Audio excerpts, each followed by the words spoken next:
Bienvenue à ce rendez-vous de l'information sur ESAE Télévision, le sommaire. À compter de ce mardi 28 avril 2020, le port de masque devient obligatoire au Bénin. Tout contrevenant se verra puni, peu importe son moyen de déplacement. Le directeur de la police républicaine l'a fait savoir dans un communiqué. Depuis que le Bénin a retiré sa déclaration de protocole de la Cour africaine des droits de l'homme, les commentaires vont bon train. Pour éclairer la lanterne du peuple béninois, le ministre de la Justice, Séverin Kenom, au cours d'une sortie médiatique, a évoqué les raisons de cette décision prise par le gouvernement. Pour les élections communales municipales de mai 2020, l'UDBN, le parti de Claudine Prudesio, s'est fait majoritairement représenté par des jeunes. Dans cette édition, les raisons de ce choix.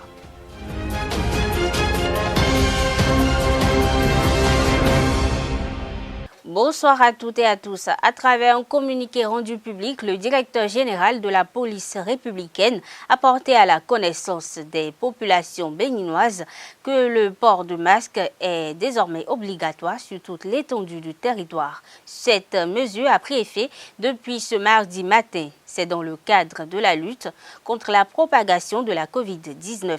Les personnels des forces de défense et de sécurité sont déjà instruits pour réprimer tout contrevenant, quel que soit son moyen de locomotion. Le Bénin a procédé au retrait de sa déclaration d'acceptation de compétences de la Cour africaine des droits de l'homme et des peuples en matière de requêtes individuelles et des organisations non gouvernementales. Cette décision a entraîné des interprétations diverses. À la faveur d'un point de presse, le ministre de la Justice, Séverin Kenom, a expliqué les raisons de cette décision prise par le gouvernement. Pour plus de précisions, je vous invite à suivre le ministre de la Justice et de la Législation, Séverin Kenom, au micro de nos reporters. Certaines décisions rendues par la Cour africaine des droits de l'homme et des peuples ont suscité de très vives préoccupations en raison de graves incongruités qu'elles recèlent au point de conduire la Tanzanie, pays hôte de la juridiction, et le Rwanda à se désengager en matière de recours individuels et des ONG. C'est justement la réitération et la récurrence de ces dérapages qu'il n'est pas possible de sanctionner et que la Cour elle-même ne donne pas l'air de vouloir corriger en dépit des remous qu'elle suscite en son propre sein qui ont amené notre pays à initier, dans le courant du mois de mars dernier, son désengagement de la compétence individuelle, objet d'une double notification opérée dès le 16 mars 2020 au président en exercice de l'Union africaine, au président de la Commission de l'Union africaine. En ce qui concerne notre pays, justement, le Rubicon a été franchi à l'occasion d'un contentieux opposant depuis quelques mois au Bénin la Société Générale de Banque, SGB, à une société dénommée Société Hôtelière de Restauration et Loisirs au sujet du remboursement d'un important crédit avoisinant 15 milliards de francs CFA. Las des promesses vaines et après plusieurs reports d'échéance infructueux, la banque créancière n'a eu d'autre recours que d'engager le recouvrement forcé de sa créance en procédant à la saisie de l'immeuble donné en hypothèque par sa débitrice conformément aux règles du droit OHADA, seules applicables en la matière. La procédure a été initiée devant le tribunal de commerce de Cotonou et a abouti à l'adjudication de l'immeuble saisi au profit de la SGB en l'absence d'enchérisseur le 30 janvier 2020. Aussitôt, la société débitrice a relevé appel de cette décision et a même formé un pouvoir en cassation devant la Cour commune de justice et d'arbitrage de l'OHADA basée à Abidjan. Mais bien qu'ayant exercé ces recours, dont le dernier n'a toujours pas encore été vidé à ce jour, et comme cela est devenu presque de mode, cette société a parallèlement saisi la Cour africaine des droits de l'homme et des peuples le 14 février 2020 en présentant dans la procédure une demande de mesures provisoires tendant au sursis de l'adjudication. La Cour africaine, alors là, s'est abstenue d'en aviser la Société Générale, mais plutôt a notifié le recours le 18 février à l'État béninois qui n'était pas parti à la procédure. en lui impartissant un délai de 8 jours pour répondre à la demande de sursis à exécution. Le 28 février 2020, soit exactement 14 jours après sa saisine, elle rendait une ordonnance faisant injonction à l'État béninois d'empêcher l'adjudication.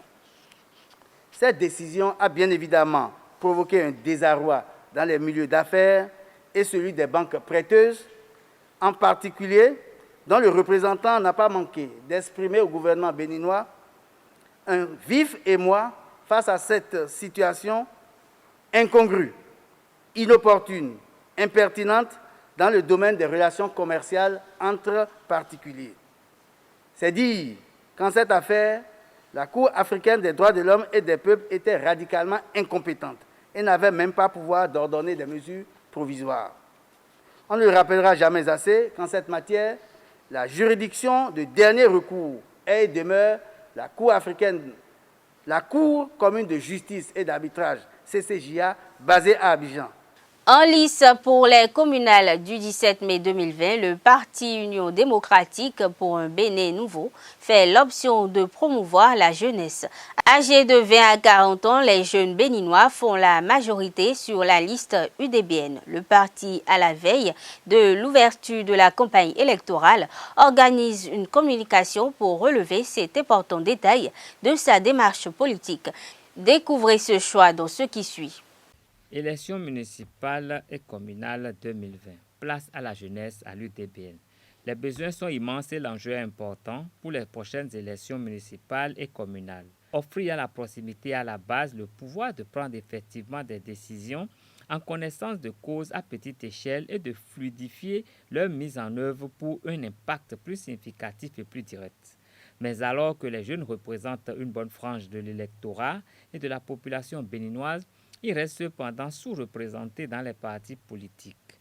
Une tare que l'Union démocratique pour un Bénin nouveau UDBN envisage de corriger à travers les prochaines élections. En témoignent les dossiers de candidature transmis à la Commission électorale nationale autonome Sénat. Sur la liste de candidatures du parti, confiance a été faite aux jeunes. Des enseignants, des artisans, des étudiants, des comptables, des juristes, des producteurs et autres. Leur âge oscille entre 20 et 40 ans. Dans leur majorité, cette jeunesse est mobilisée sur la liste du parti selon leurs compétences et leurs aptitudes, essentiellement constituées de leur force de travail et revendiquant une autonomie générationnelle. De Banikwara à Cotonou en passant par Boycon et Parakou, le parti a positionné des jeunes capables de relever les défis d'aujourd'hui et de demain pour leur localité avec confiance et passion. C'est une évidence pour tous, les jeunes impulsent la transformation.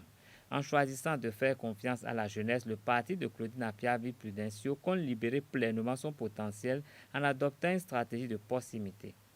Par l'approche du positionnement des jeunes, l'UDBN facilite le mouvement des idées et la réalisation d'initiatives profitables à l'ensemble des arrondissements du pays.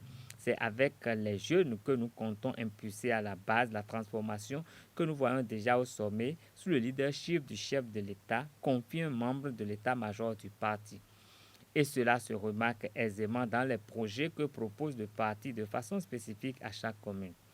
La gouvernance que compte insuffler le parti UDBN repose sur la jeunesse du personnel politique qu'il met à disposition des communes et des municipalités. La lutte contre l'insécurité, surtout foncière, l'assainissement et l'attractivité des villes, l'autonomisation des femmes, la protection des plus vulnérables, la mise en œuvre des schémas directeurs d'aménagement du territoire et d'accès aux services essentiels, eau potable, assainissement, électricité, accès aux soins, à l'éducation, au sport et aux loisirs sont les défis majeurs que seule la jeunesse peut relever par son courage et son souci de l'intérêt général. Le gouvernement béninois a annoncé dimanche dernier la réouverture des écoles pour le 11 mai prochain, plus d'un mois après leur fermeture, afin de lutter contre la propagation du coronavirus. Cette reprise des classes est assujettie au dépistage systématique des enseignants, une décision qui suscite des réactions diverses au sein des acteurs de l'éducation. Dans une interview ce matin à la Bourse du Travail, Anselme Amoussou, le secrétaire général de la Confédération des syndicats autonomes Bénin, a commenté au micro de Larios Adjagweno le sujet. L'une des mesures annoncées par le gouvernement, c'est le dépistage des enseignants. Et je trouve que c'est une très mauvaise solution à un réel problème. Parce qu'on sait très bien qu'aujourd'hui, les scientifiques même se contredisent sur le mode de fonctionnement de ce virus. On parle d'une période d'incubation de 14 jours. Ça veut dire que si le gouvernement fait l'option de dépister les enseignants, il doit les dépister tous avant le 11 mai. Je ne crois pas cela objectif. Deuxièmement, il faudrait qu'il puisse les dépister tous les jours, au moins sur une période donc de 14 jours, parce que vous pouvez me dépister aujourd'hui et trouver que je ne suis pas porteur du virus, et le lendemain, je deviens porteur du virus, ou bien le lendemain à la maison, quelques jours avant à la maison, je me fais contaminer par un autre membre de ma famille et je reviens contaminer les élèves. Donc voilà, si nous discutons, nous pouvons trouver les meilleures stratégies pour faire reprendre les classes à nos enfants, mais dans des conditions de sécurité et de préservation de leur santé. On a vu ailleurs, même quand les gens veulent annoncer les mesures, ils prennent la peine d'écouter les autres. Si on ne le fait pas, on va perdre tout le crédit que nous sommes en train d'engager depuis le début de cette pandémie-là. Et je dois ajouter que on ne peut pas soi-même en tant que décideur se terrer dans sa maison et demander aux autres d'aller à l'abattoir. Aujourd'hui, il n'y a plus de rencontres avec les ministres parce qu'ils sont dans la préservation, dans le respect des mesures qui ont été édictées par le gouvernement. Donc les ministres sont dans leur maison, travaillent de leur maison, travaillent à distance. Est-ce que ces ministres peuvent vraiment demander à nos enfants d'aller en classe dans ces conditions? Je voudrais appeler chaque parent donc à être responsable. Et le moment venu, nous, en tant que syndicat, nous demanderons à nos camarades de faire jouer le droit de retrait. Le droit de retrait qui permet à un agent de pouvoir dire, moi, ce travail-là que vous me demandez de faire est un travail porteur de risque pour ma santé et pour la santé de ma famille, et la loi permet donc de ne pas obéir à ce moment-là. Nous ne voulons pas arriver à cette extrémité, c'est pourquoi nous espérons que le gouvernement va pouvoir ouvrir les discussions et nous permettre donc de regarder ensemble quelles sont les meilleures conditions pour une reprise des classes sécurisées. Face à la nécessité de sauver l'année scolaire et académique, le secrétaire général de la CSA Bénin, Anselme Amoussou, propose alors uniquement la réouverture des classes d'examen. Il s'explique. J'ai proposé qu'on puisse commencer déjà à dédoubler les centres d'examen, parce qu'il faut également avoir le même souci d'éviter les contacts, de faire respecter les mesures de distance, le port de masque, etc., etc. Donc, du coup, il faut multiplier par 2 ou par 3 les centres d'examen, de tous les examens qui sont annoncés pour juillet, impliquer un plus grand nombre de collègues enseignants pour pouvoir gérer tout ça. Et il faut donc anticiper par rapport aux directions des examens et concours, leur donner les moyens qu'il faut. J'ai proposé également que le gouvernement puisse mettre à disposition les masques gratuitement, disponibles gratuitement, les masques pour les. Maintenant, voilà, ce sont des propositions. Et moi, j'ai estimé qu'en faisant ces propositions, j'ai voulu apporter ma pierre à la facilitation de la prise de décision par un gouvernant. Parce que tout le monde est surpris par cette pandémie et personne ne peut prétendre avoir la science infuse quant à la gestion de la situation. Donc, il s'agit de regarder ça, d'en tenir compte comme une base d'échange, de discussion pour voir comment on peut améliorer et aller vers une rentrée sécurisée. Si on ne fait pas ça, et que le gouvernement, comme il semble le montrer là, nous impose une rentrée scolaire classique comme en situation normale, je suis persuadé que les efforts qui sont faits là et qui aujourd'hui montrent que notre pays est en train de gérer plus ou moins correctement, efficacement la pandémie, tous les efforts vont être réduits à néant parce que l'école est un lieu de propagation et de contamination et l'école va devenir le lieu par lequel tout le pays va être complètement contaminé. On annonce la levée du cordon sanitaire, on fait maintenant obligation de port de masque à tout le pays, mais ce n'est pas suffisant. Et les écoles aujourd'hui n'ont pas les moyens de mettre en sécurité les apprenants et les enseignants parce qu'elles n'ont même pas reçu la subvention de l'État, attendue depuis septembre. la subvention n'est pas venue. Donc, elles n'ont pas les moyens. Il faut pouvoir les accompagner. Et c'est dans ce cadre-là que moi, j'ai fait les propositions. Avec cette option, les élèves des classes intermédiaires ne vont-ils pas être sacrifiés? À la question, le secrétaire général de la CSA Bénin, Anselme Amousso, répond non. Quand vous faites un point aujourd'hui, vous vous rendez compte que les mesures qui ont été prises depuis 2 ans dans nos établissements, surtout au niveau du public, sont des mesures qui ont mis la pression aux chefs d'établissement, qui ont mis la pression aux enseignants et qui ont fait que cette année, le programme a été plus ou moins correctement suivi. Donc, un rapide sondage a montré que nous sommes aujourd'hui au moins à 2/3 d'exécution des programmes, sinon au 4/5. Et le mois de mai était un mois programmé justement pour l'intégration des connaissances, l'intégration des actes, c'est-à-dire ce que nous appelons révision. Du coup, je propose qu'on tienne compte du niveau atteint par les classes intermédiaires aujourd'hui pour donner les résultats de fin d'année pour ces enfants. Donc les classes de 6e, de 5e, de première, de seconde, les classes de CICP jusqu'au CM1 peuvent avoir les résultats en l'état actuel des choses. Bien entendu, tout cela doit se faire avec l'accompagnement pédagogique des sachants, les AE, les inspecteurs, les conseillers pédagogiques. On peut donner les résultats en l'état pour les classes intermédiaires parce que dans la plupart des écoles aujourd'hui, ils ont déjà fait le premier devoir du second semestre est fait dans le public. Les derniers devoirs du 3e trimestre sont faits dans le privé. Et donc, on peut raisonnablement donner les résultats en l'état et nous préparer pour l'année prochaine. On n'a pas besoin des enfants pour donner les copies du 3e devoir ou les notes en attente. On n'a pas besoin de la présence des enfants pour le faire. On n'a pas besoin de la présence des enfants pour calculer les moyennes. Ça peut être fait facilement, plus facilement par les chefs d'établissement s'ils n'ont pas la pression donc, des effectifs de tout leur groupe pédagogique. En ce qui concerne les examens de fin d'année, le 5e secrétaire général de la CSA, depuis sa création, suggère également des pistes au gouvernement. J'ai proposé qu'on puisse commencer déjà à dédoubler les centres d'examen parce qu'il faut également avoir le même souci d'éviter les contacts, de faire respecter les mesures de distance, le port du masque, etc., etc. Donc, du coup, il faut multiplier par 2 ou par 3 les centres d'examen, de tous les examens qui sont annoncés pour juillet, impliquer un plus grand nombre de collègues enseignants pour pouvoir gérer tout ça. Et il faut donc anticiper par rapport aux directions des examens et concours, leur donner les moyens qu'il faut. J'ai proposé également que le gouvernement puisse mettre à disposition les masques gratuitement, disponibles gratuitement, les masques pour les. Maintenant, voilà, ce sont des propositions. Et moi, j'ai estimé qu'en faisant ces propositions, j'ai voulu apporter ma pierre à la facilitation de la prise de décision par un gouvernant.